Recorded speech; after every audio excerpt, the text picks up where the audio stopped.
ချင်းအောင်လေးကငါ6တီလေခွေးဆွဲသွားလို့ရှိမမေ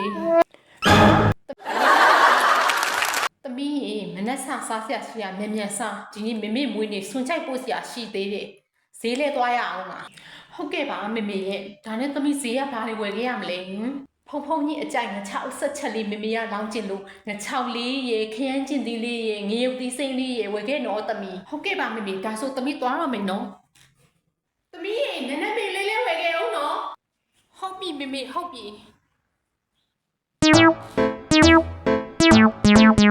သမီးဈေးပြန်လာပြီလားကြာလိုက်တာသမီးရေမမေမထားရအကုန်ပါတယ်မလား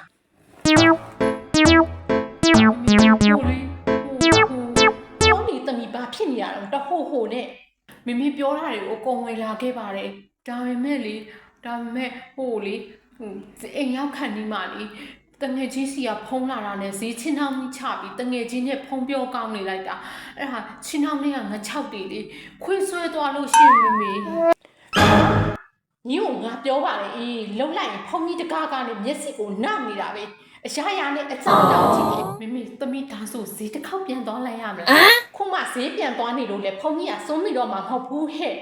မနေ့ကကြက်သားလေးဝယ်လာတာရှိတယ်အဲ့တော့အဲ့ကြက်သားလေးကိုကြက်ဥနဲ့ရောပြီးကြက်သားတောက်ကြက်ဥကြော်မယ်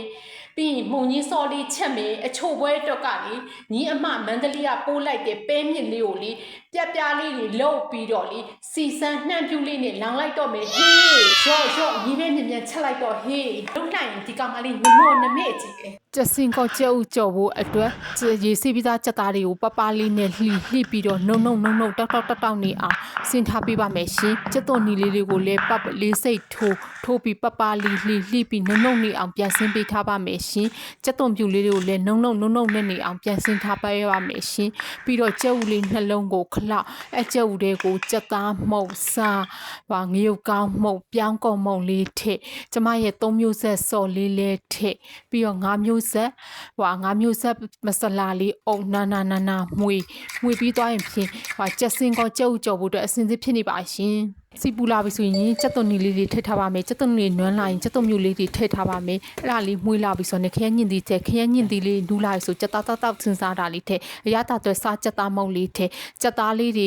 အရည်လေးတွေတင်းပြီးကြက်လာပြီဆိုရင်ကြက်ဥခလောက်ထားတာလေးထည့်ပြီးနောက်ပိတ်ဆုံးမှာကြက်သွန်မိတ်လေးအုပ်ဆိုရင်ရပါပြီရှင်ဝင်ရင်ဆောင်လေးကိုလုံးချက်မှပြတ်ထားဖြစ်တဲ့အတွက်ပုံမှန်ပြထားတဲ့အတိုင်းထည့်ဆလောင်မုံလေးအုံမီခလုံးဖွင့်ပြီးတော့အိုးပေါ်တက်မီးနဲ့တက်ထားပါမယ်လုံးရည်လေးခန်းလာနဲ့ရေလေးထည့်ရေလေးပွက်ရတဲ့အရသာအတွက်စားချက်သားမုံလေးထည့်ပြီးဆိုရင်ရရှိပါပြီရှင်အချို့ဘွဲအတွက်ကိုပြုတ်ပြီးသားပဲမြစ်အီလေးကိုအခုလိုပြလေးနဲ့ဖြောင်းထုပါပြရမယ်နှမ်းလော်လေးတွေကိုထောင်းထားပြရမယ်ပဲမြစ်ပြအီလေးတွေမှာပဲစီလေးဆန်စားလေးဖြူနှစ်ကနှမ်းလော်ထောင်းလေးဖြူလိုက်မယ်ဆိုရင်ပြင်အချို့ဘွဲလေးရရှိပါပြီရှင်အခုဆိုရင်စွန့်ချိုင်ထဲဖို့အတွက်အစင်းစစ်ဖြစ်နေပါပြီကြုတ်တူတာမြင်စေဖို့အတွက်မြန်ချိုင်းစင်ပြီးသွားမှပဲဖြစ်တော့မယ်ရဲ့မွေးနေ့အတွက်စွန့်ချိုင်ပို့သွားပါတော့မယ်အားလုံးလည်းကုသိုလ်တွေထပ်တူထပ်မြတ်ရကြပါစေ